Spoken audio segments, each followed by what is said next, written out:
A Mexican researcher had said that China is on its way to becoming a technological power, which is mirrored in the manufacturing sector.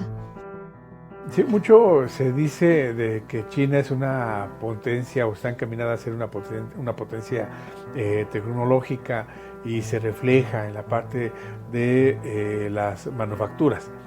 Pero detrás de ello hay un desarrollo tecnológico hacia la sociedad, hacia la economía interna que está fortaleciendo cada vez más China. Y es en este sentido donde se refleja que ese desarrollo tecnológico no solamente beneficia a la empresa, al mercado, sino que también fortalece el desarrollo de la sociedad.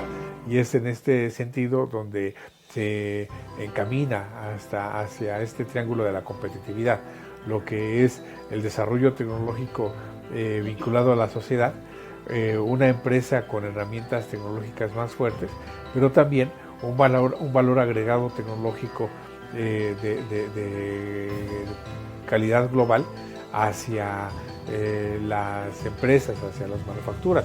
Y ahora vemos cómo es que China está transitando hacia un nuevo estadio industrial de cara hacia esta parte de fortalecer y disminuir el cambio climático en torno a, por ejemplo, el desarrollo de nuevas manufacturas en torno a nuevas fuentes de energía.